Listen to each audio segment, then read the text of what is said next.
Hello hello hello hello. तो आज हम लोग आ गए हैं इस the human I and colourful world के चैप्टर के साथ, जिसमें मोस्ट इंपॉर्टेंट टॉपिक आपका आई वाला है। आई डिजीज से रिलेटेड है, जिसमें मायोपिया, हाइपरमेट्रोपिया और प्रेसबायोपिया से रिलेटेड टॉपिक बार बार एग्जाम्स में पूछे जाते हैं और आज का पूरा वीडियो इसी के ऊपर रिलेटेड है। तो आज हम लोग पढ़ेंगे बिना टाइम को वेस्ट करते हुए कि मायोपिया क्या होता है, उसका रीजन क्या है और उसका रेमेडी क्या है, उपचार क्या है। वैसे ही हाइपरमेट्रोपिया क्या होता है, उसका रीजन क्या है और उसका उपचार क्या है।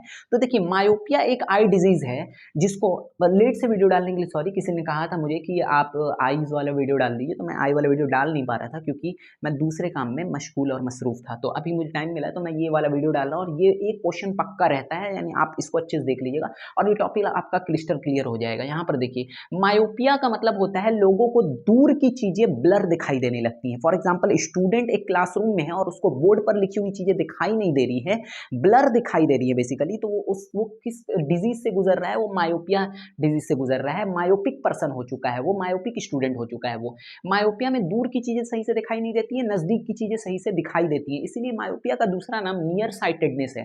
नियर मतलब नजदीक और साइटेडनेस मतलब दिखाई देना, मतलब नजदीक की दिखाई दे रही है, इसलिए मायोपिया को कुछ लोग नियर साइटेडनेस भी बोलते हैं, मतलब नजदीक का अच्छा है। फार का क्या हो गया, ब्लर हो गया। अब रीजन क्या है, तो देखिए रीजन समझने से पहले हम लोग समझ लेंगे कि जो नॉर्मल पर्सन होते हैं वो लोग दूर की चीजों को और नजदीक की चीजों को कैसे देखते हैं। नॉर्मल पर्सन की बात करें तो यहाँ पर देखिएगा, आई के अंदर एक लेंस होता है, क्रिस्टलाइन लेंस, जिसको आई लेंस हम लोग कहते हैं। नॉर्मल पर्सन को जब दूर देखना पड़ता है तो नॉर्मल पर्सन का आंख का जो लेंस होता है वो लेंस इस तरीके से थिन हो जाता है। कैसा हो जाता है, थिन हो जाता है और इलोंगेट हो जाता है। थिन और इलोंगेट हो जाने की वजह से उस पर्सन को दूर की चीजें क्या होती हैं, अच्छे से दिखाई देती हैं। इस वक्त जो है फोकल लेंथ, इस वक्त जो है फोकल लेंथ वो सेम रहता है, मतलब कि इस वक्त फोकल लेंथ इसका जो है वो बढ़ा हुआ रहता है और एग्जैक्टली जो इमेज है यहाँ पर रेटिना पर बन रहा होता है इसका, तो रेटिना पर फोकस्ड हो रहा होता है इमेज। आम आदमी की बात कर रहे हैं, फिर से आम आदमी को दूर देखना होता है तो उसका आई लेंस कैसा हो जाता है, थिन हो जाता है, इलोंगेट हो जाता है। फोकल लेंथ इस केस में कैसा हो जाता है, तो फोकल लेंथ इस केस में, फोकल लेंथ इस केस में, फोकल लेंथ इस केस में इंक्रीज रहता है, यानी फोकल लेंथ बढ़ा हुआ रहता है। फोकल लेंथ बढ़ा हुआ रहता है, रेटिना पर इमेज बनता है, आराम से दूर की चीजें उसको दिखाई देने लगती हैं। आम आदमी के फिनोमेना बता रहे हैं। आप सोचिए, अगर आपको पता चल गया कि आम आदमी में जो है लेंस इंक्रीज होने, पतला होने की वजह से दूर का देख पा रहा है, यानी मायोपिया जिसको हो गया उसके अंदर कौन सी बीमारी होगी, सोचिए सोचिए, दिमाग लगाइए।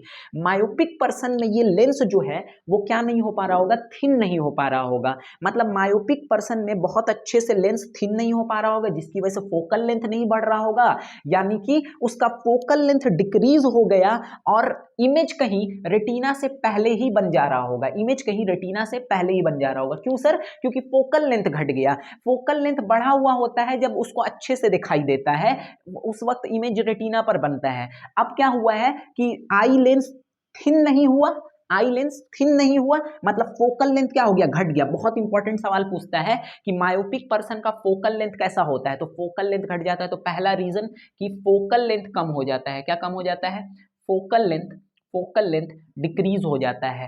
इस कारण से जो है वो पर्सन क्या हो गया, मायोपिक हो गया। फोकल लेंथ डिक्रीज होने से क्या हुआ, image is not formed on retina, तो इमेज कहां बन गया, रेटिना से कुछ पहले, रेटिना से कुछ पहले इमेज बन गया। अब रेटिना से कुछ पहले इमेज बनेगा तो बताइए कि आपको बढ़िया से दिखाई देगा, इमेज नहीं दिखाई देगा, क्योंकि सर रेटिना पर फोटो रिसेप्टर्स लगे हुए होते हैं। याद कीजिए, छोटे छोटे छोटे छोटे सेल्स जो कि इंफॉर्मेशन को रिसीव करके ऑप्टिक नर्व रॉड्स और कोन्स में डालते हैं और वो आपके ब्रेन तक वो ले जाता है उस सिग्नल को। ब्रेन उसको क्या करती है, एम्पलीफाई करती है और दोबारा हम लोगों को सिग्नल भेजती है, फिर हम लोग समझ पाते हैं कि इमेज फॉर्म्ड हुआ है। तो यहां पर बेसिकली रेटिना पर इमेज ही नहीं बन रहा है, रेटिना से पहले इमेज बन जा रहा है। इमेज कहां बन जा रहा है, बिफोर दी रेटिना, क्योंकि फोकल लेंथ क्या हो चुका है, शॉर्ट हो चुका है। फोकल लेंथ शॉर्ट होने की वजह से ही इसको क्या हो गया, मायोपिया हो गया। बहुत इंपॉर्टेंट सवाल है। दूसरा, और क्या कारण हो सकता है, देखिए आमतौर पर आपको लगता होगा कि ज्यादातर रे को जो है बेंड करने का काम, चूंकि लेंस क्या करती है, रे को बेंड कर देती है, रिफ्रैक्शन फेनोमेना शो करती है। जब भी लेंस से लाइट गुजरता है तो अपने पाथ को क्या कर लेता है, बेंड कर लेता है। आप लोगों ने पढ़ा है लाइट वाले चैप्टर में। लेकिन कि क्या होता है ना कि हम लोग के आंखों में ज्यादातर लाइट को बेंड करने का काम हम लोग के आगे वाली कॉर्निया ही कर देती है। वो स्क्लेरा व्हाइट व्हाइट पर जो कवरिंग होता है कॉर्निया, कॉर्निया ज्यादातर लाइट को क्या कर देती है, बेंड कर देती है। अब बताइए एक बात मेरे को कि कॉर्निया बेंड करेगी जब लाइट को, यहां पर कॉर्निया जब लाइट को बेंड कर रही होगी तो कॉर्निया ज्यादा लाइट को कब बेंड करेगी, जब वो मोटी हो जाएगी, क्योंकि कोई भी चीज जब मोटा हो जाता है तो लाइट को ज्यादा बेंड करता है। तो कॉर्निया ही हमारी मोटी होकर के लाइट को ज्यादा बेंड करने लग रही है, जिसकी वजह से इमेज पहले ही बन जा रहा है, रेटिना पर जाकर के नहीं बन रहा है। लेंस तो थोड़ा मोड़ा बेंड करता है यहाँ पर हम लोग का आंख का, लेकिन मेनली जो आंख के अंदर लाइट आ रही है उसमें कॉर्निया ही ज्यादातर लाइट को क्या कर दे रहा है, बेंड कर दे रहा है। और बेंड करने की वजह से ज्यादातर लाइट बेंड हो जा रहा है, जिसकी वजह से इमेज पहले ही बन जा रहा है, फोकल लेंथ छोटा हो जा रहा है। मतलब सोचिए, अगर आप दिमाग लगाइए तो दूसरा रीजन क्या होगा कि हम लोगों का आई बॉल जो है वो क्या हो गया होगा, इलोंगेट हो गया होगा, फूल गया होगा। क्यों? क्योंकि कॉर्निया फूल गया है, सब कॉर्निया मोटा हो गया है, कॉर्निया के मोटा होने की वजह से लाइट जो है वो ज्यादा बेंड हो गई है। मतलब दूसरा रीजन हो जाएगा कि आई बॉल क्या हो गया है, आई बॉल क्या हो गया है, इलोंगेट हो गया है। कैसे हो गया इलोंगेट? कॉर्निया के मोटे होने की वजह से, कॉर्निया का लाइट ज्यादा बेंड करने की वजह से आई बॉल कैसा हो जाता है, इलोंगेट हो जाता है। तो मायोपिया होने का दूसरा कारण कि आई बॉल क्या हो जाता है, इलोंगेट हो जाता है। एनसीईआरटी की सारी पॉइंट है, focal length decrease, eye ball elongate, दोनों का हम आपको बहुत अच्छे से रीजन बताएं कि ऐसा क्यों होता है। आई होप कि आपको मायोपिया समझ में आया होगा। रीजन देखिए, यहाँ पर रीजन मैंने बता दिया है। अब रीजन के बाद बात करेंगे कि सर इसका उपचार कैसे किया जाए, रेमेडी क्या है इस चीज का। रेमेडी की बात करें, अगर रेमेडी की बात करें तो डॉक्टर के पास जाइए, डॉक्टर से मिलिए, डॉक्टर से कंसल्ट कीजिए। डॉक्टर आपको एक लेंस सजेस्ट करेगा and that lens will be concave lens, that lens will be concave lens. मुझे भी जो लेंस लगा हुआ है ये बेसिकली कौन सा लेंस है, कॉनकेव लेंस है। यहाँ पर कॉनकेव लेंस क्यों सर, कॉनकेव लेंस किस चीज का काम करेगा? देखिए कॉनकेव लेंस जो लाइट पहले ही बेंड हो जा रही थी या ज्यादा बेंड हो जा रही थी उसको थोड़ा सा डाइवर्ज करवा करके दूर बेंड करवाएगा। क्योंकि आप लोग कॉनकेव लेंस का नेचर जानते हैं, concave lens is known as diverging lens. ये थोड़ा सा रे को डाइवर्ज करवाएगा और फिर कॉन्वेक्स लेंस के पास जब वो जाएगी तो आगे जाकर के एग्जैक्टली रेटिना पर मीट कर जाएगी। यानी ये जो रे पहले आकर के मीट कर रही थी, ये कहां मीट कर जाएगी, रेटिना पर मीट कर जाएगी। और फिर रेटिना पर जब मीट करेगी तो रिसेप्टर्स उसको लेकर के जाएंगे दिमाग के पास, यानी ब्रेन के पास। ब्रेन एम्पलीफाई करेगा और दोबारा सिग्नल भेजेगा, हम लोगों को इमेज दिखाई देने लगेगा। इस तरीके से कॉनकेव लेंस से चीजें जो है ब्लर जो हो गई थी दूर की, वो अच्छे से दिखाई देने लगेगी। आई होप आपको समझ में आया होगा। एनसीईआरटी में इससे रिलेटेड 3 डायग्राम है, वो तीनों डायग्राम एक्चुअल में इसी बात को डिपिक्ट कर रहा है जो कुछ मैं यहां पर कह रहा हूं। मैं डायग्राम बनाकर नहीं दिखा रहा हूं, आप एनसीईआरटी के उस डायग्राम को देखिएगा, उसमें 3 डायग्राम बनाया है, वो बहुत इंपॉर्टेंट डायग्राम है, आपको वो डायग्राम हूबहू बना लेना है। तो रेमेडी में क्या हुआ कि डॉक्टर सजेस्ट कर देगा आपको कॉनकेव लेंस। क्यों? क्योंकि कॉनकेव लेंस डाइवर्ज करके जब भेजेगा रे को, तो वो जब कन्वर्ज करेगी अपने आई वाले लेंस में जाकर के, तो थोड़ी सी दूर जाकर के कन्वर्ज करेगी, मतलब रेटिना पर जाकर के कन्वर्ज करेगी और फिर इमेज आराम से बन जाएगा। क्योंकि रेटिना हम लोगों का आई स्क्रीन होता है, यहीं पर इमेज फॉर्म्ड होता है। आई होप आपको समझ में आया होगा मायोपिया का टॉपिक। जल्दी से शुरू कर लेते हैं, हाइपरमेट्रोपिया किसको कहते हैं। अगर आपको मायोपिया समझ में आ गया तो हाइपरमेट्रोपिया भी समझ में आ जाएगा। यहीं से देखिए मायोपिया में दूर की चीजें अच्छे से दिखाई नहीं दे रही थी, हाइपरमेट्रोपिया में नजदीक की चीजें अच्छे से नहीं दिखाई देगी। अगर नजदीक की चीजें अच्छे से नहीं दिखाई दे रही है, मतलब दूर की अच्छे से दिखाई दे रही है, इसीलिए हाइपरमेट्रोपिया का दूसरा नाम क्या हो जाता है, फार साइटेडनेस। तो बात करें अगर हाइपरमेट्रोपिया की, बात करें अगर हाइपरमेट्रोपिया की, तो हाइपरमेट्रोपिया को हम लोग दूसरे नाम से जानते हैं फार साइटेडनेस। देखिए इसमें नजदीक की चीजें अच्छे से नहीं दिखाई देगी, मतलब कहां की चीजें अच्छे से दिखाई दे रही है, दूर की चीजें अच्छे से दिखाई दे रही है, इसलिए इसका दूसरा नाम क्या हो गया, फार साइटेडनेस। फार मतलब दूर, साइटेडनेस मतलब दिखाई देना, दूर की चीजें अच्छे से दिखाई दे रही है, नजदीक की अच्छे से नहीं दिखाई दे रही है। अब सर नजदीक की क्यों नहीं अच्छे से दिखाई दे रही है, रीजन बताइए। अगर आपको मायोपिया का रीजन पता है तो हाइपरमेट्रोपिया का रीजन जस्ट इसका अपोजिट होगा। मायोपिया में दूर की चीजें क्यों नहीं अच्छे से दिखाई दे रही थी, क्योंकि सर फोकल लेंथ कम हो गया था, रेटिना पर इमेज नहीं बन रहा था। हाइपरमेट्रोपिया में क्या होगा, इसका उल्टा, फोकल लेंथ क्या हो जाएगा, फोकल लेंथ ज्यादा हो जाएगा, फोकल लेंथ क्या हो जाएगा, ज्यादा हो जाएगा। तो पहला रीजन क्या हो जाएगा, फोकल लेंथ इंक्रीज कर जाएगा। बहुत इंपॉर्टेंट सवाल है, यहीं से सवाल पूछता है, फोकल लेंथ क्या हो जाएगा, इंक्रीज हो जाएगा। अब देखिए फोकल लेंथ इंक्रीज होता कैसे, मैं आपको बताता हूं। देखिए आम आदमी को नजदीक की चीजें कैसे दिखाई देती हैं, आम आदमी को नजदीक की चीजें दिखाई देने के लिए उसका आई लेंस जो है वो छोटा हो जाता है और मोटा हो जाता है। छोटा और मोटा होने की वजह से रे जो आती है उसमें वो ज्यादा बेंड होती है, ज़्यादा जो बेंड होकर के नज़दीक, ज़्यादा बेंड होकर के जो है रेटिना पर मिल जाती हैं आकर के। यानी कि ज़्यादा बेंड होगा जब रे, तो फोकल लेंथ कम हो गया या ज़्यादा हो गया, फोकल लेंथ कम हो गया। यानी आम आदमी जब देखता है नज़दीक की चीज़ों को तो उसका फोकल लेंथ कैसा हो जाता है, डिक्रीज हो जाता है। यानी जिस पर्सन को हाइपरमेट्रोपिया हो गया होगा उसका फोकल लेंथ डिक्रीज होने की बजाय क्या हो गया होगा, इंक्रीज हो गया होगा। अब फोकल लेंथ इंक्रीज हो जाएगा तो बताइए कि रेटिना से पार होकर के कहीं यहाँ इमेज बनने लगेगा कि नहीं बनने लगेगा, यहाँ पर बनने लगेगा इमेज। यहाँ पर जैसे ही इमेज बनने लगा इसका मतलब है कि उसका फोकल लेंथ बढ़ चुका है। मतलब पर्सन किस चीज का शिकार हो गया है, पर्सन शिकार हो गया है हाइपरमेट्रोपिया का। यानी उसको दूर की चीजें अच्छे से दिखाई नहीं दे रही है। सीधी बात है, नहीं समझ में आता है, मायोपिया का उल्टा रीजन। मायोपिया में फोकल लेंथ डिक्रीज तो हाइपरमेट्रोपिया में फोकल लेंथ इंक्रीज। डायरेक्ट सवाल पूछता है। दूसरा, मायोपिया में आई बॉल इलोंगेट हो रहा था तो हाइपरमेट्रोपिया में आई बॉल क्या हो जाएगा, बताइए बताइए बताइए। इलोंगेट का उल्टा क्या होता है, इलोंगेट का उल्टा होता है कॉन्ट्रैक्ट हो जाना। क्या होता है, कॉन्ट्रैक्ट होना। तो आई बॉल क्या हो जाएगा, यहां पर कॉन्ट्रैक्ट हो जाएगा। यानी कि छुटकी छुटकी आई करके ऐसे ऐसे करके देखने लगिएगा, कॉन्ट्रैक्ट हो जाएगा। तो सिंपल, मायोपिया का रीजन पता है तो हाइपरमेट्रोपिया का भी पता है। सर यहीं से सवाल पूछता है, हाँ यहीं से पूछता है। रीजन पूछता है, हाँ सर रीजन पूछता है। बार बार पूछता है, हाँ सर बार बार पूछता है।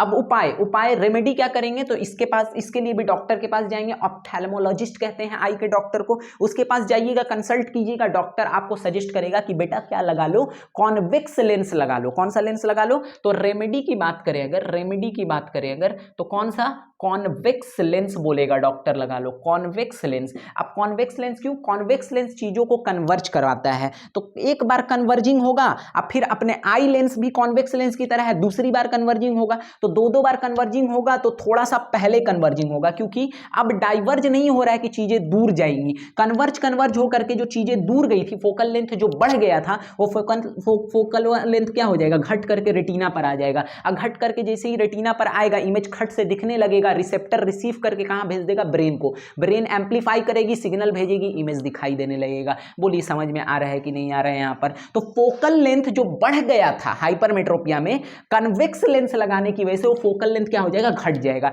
आमतौर पर ये नजदीक ना दिखने की बीमारी स्टूडेंट को भी हो जाती है, लेकिन बहुत कम केसेस है। आमतौर पर ये बीमारी बूढ़े लोगों को हो जाती है। ठीक है, एक बीमारी और बचा हुआ, ये दोनों आपको समझ में आ गया, यही पूछता है, बार बार प्रैक्टिस कीजिए। देखिए आप प्रीवियस ईयर उठा करके देखिएगा, बार बार यही पूछा हुआ है। लास्ट बीमारी बच गया, that is known as presbyopia. क्या कहते हैं उसको, प्रेसबायोपिया। तो प्रेसबायोपिया में बेसिकली क्या होता है, देखिए यहां पर प्रेसबायोपिया, प्रेसबायोपिया की बात करें तो प्रेसबायोपिया में जो है आपका वही होता है कि आपकी सिलियरी मसल्स जो है वो वीक हो जाती है। देखिए आई लेंस जो अपने आंख में है, इस आई लेंस को मसल्स पकड़ के रखी हुई हैं, तीन ऊपर से और तीन नीचे से, इस तरीके से। इस मसल्स को हम लोग कहते हैं सीलियरी मसल्स। कौन सा मसल, सीली सीली सीली सीली सीली सीली अरी अरी अरी अरी muscles, ciliary muscles. Ciliary muscles देखिए वो मसल्स है जो अपने आई लेंस को होल्ड करती हैं और यही अपने आई लेंस को इलोंगेट और दबाने में मदद करती है। अब एक वक्त के बाद बुढ़ापे में क्या होता है ना कि ये मसल्स धीरे धीरे कमजोर हो जाती है। वैसे बुढ़ापे में बहुत सारी चीजें कमजोर हो जाती हैं,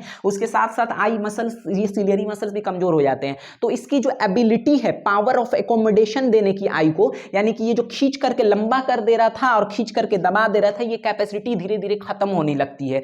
तो जो इस केस में जो है लोगों को नजदीक की चीजें और दूर की चीजें अच्छे से दिखाई नहीं देती है, क्योंकि ना ही अच्छे से टान पा रहा है तो पतला नहीं हो पा रहा है, पतला नहीं हो पा रहा है तो दूर का नहीं दिख रहा है, और ना ही दबा पा रहा है अच्छा से, दबा नहीं पा रहा है तो नजदीक का नहीं दिख रहा है। क्योंकि दूर की चीजें पतले होने पर दिखती थी और नजदीक की चीजें मोटे होने पर दिखती थी, दोनों ही अच्छे से नहीं कर पा रहा है। तो बीमारी का नाम क्या हो गया, प्रेसबायोपिया। प्रेसबायोपिया में कौन सा लेंस लगाएंगे, कमेंट करके बताइए जल्दी से। अरे डॉक्टर के पास जाएगा, डॉक्टर बोलेगा दोनों लेंस लगा लो भैया, कॉनकेव भी लगा लो, कॉन्वेक्स भी लगा लो। पहले ये अलग अलग आया करते थे, लेकिन आप आजकल जो है मॉडर्न हो गया है जमाना। अब एक ही चश्मा के अंदर, अगर आप देखिएगा ऐसे गांधी जी वाला, ऐसे एक ही चश्मा के अंदर जो है कि दोनों लेंस आ जाएगा। इस तरीके से चांद बना हुआ आपको मिलेगा, ऊपर में रहता है, कमेंट करके बताइए कौन सा लेंस, और नीचे में बताइए कौन सा लेंस रहता है। खुद सोचिए ना कि ऊपर में दूर देखना है तो दूर देखने के लिए कौन सा लेंस बताए थे, कॉनकेव लेंस। और नीचे में कहां देखना है, नजदीक देखना है, नजदीक देखने के लिए कौन सा लेंस बताए थे, कॉन्वेक्स लेंस। तो ये हो गया बाईफोकल लेंथ। इसको वन वर्ड में क्या कह देते हैं, बाईफोकल,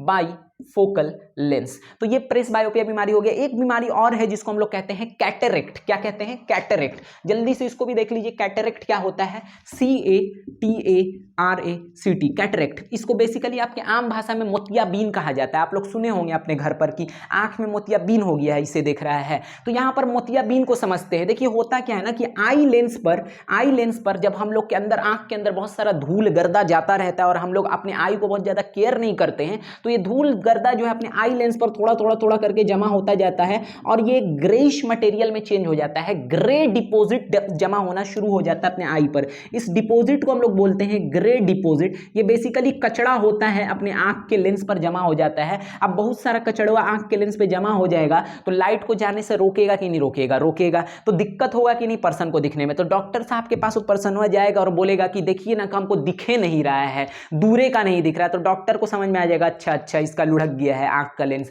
इसको जो है मोतियाबीन हो गया। बोल देगा बाबू तुमको मोतियाबीन हो गया है, आप जो है आई का लेंस बदलवा लीजिए या फिर जो है हम खखोर खखोर के इसको निकाल देंगे। अब इसको दो तरीके से निकाला जा सकता है, सर्जरी करके, या तो डॉक्टर सब पूरा एकदम 3-4 घंटा लगा के, 5 घंटा लगा के इसको खखोर खखोर के निकालेगा। लेकिन अब टेक्नोलॉजी एडवांस हो गई। अब क्या करता है सब ना, बहुत चालाक है सब, डायरेक्ट आईए लेंस निकाल देता है और आर्टिफिशियल एगो लेंस घुसा देता है इसे, और लोगों को फिर एकदम चम करके एकदम पूरा चीज अच्छे से दिखने लगता है, क्योंकि आर्टिफिशियल लेंस घुसा दिया, निकाल दिया। इसमें खतरा भी होता था, इसे खखोर के निकालता था तो कभी कभी जो स्क्रैच पड़ जाता था तो बहुत दिक्कत होता था लोगों को। तो लेंसवा निकाल करके आर्टिफिशियल लेंस लगा देता है यहाँ पर। तो कैटरेक्ट बीमारी आपको समझ में आ गया बेसिकली। एक और चीज हम लोग पढ़ लें इसमें जो बहुत इंपॉर्टेंट है, पावर ऑफ एकोमोडेशन एक टर्म आता है, कुछ भी नहीं हम बता चुके हैं आपको।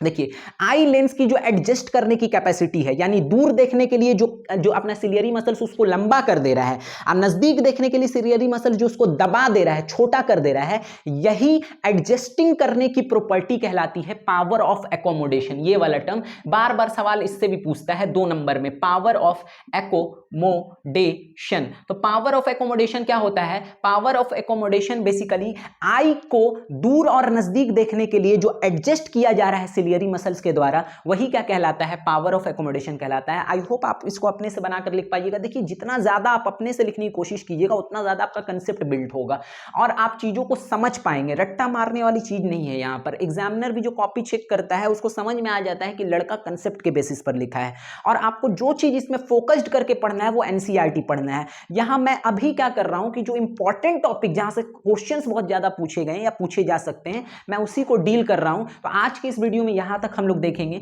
इसके बाद एक इसमें और वीडियो आएगा जिसमें हम लोग बेसिकली वो डिस्पर्जन ऑफ लाइट और एटमॉस्फेरिक रिफ्रैक्शन का टॉपिक देख लेंगे, जहां से मेनली सवाल बनता है। यहां से बस इतना ही सवाल बनता है। आई होप आपको ये वीडियो समझ में आया हो तो एक बार लाइक शेयर और क्या कहते हैं यार, उसको सब्सक्राइब कर दीजिए यार, मन करे तो कर दीजिएगा, नहीं तो छोड़ दीजिए, कोई बात नहीं है।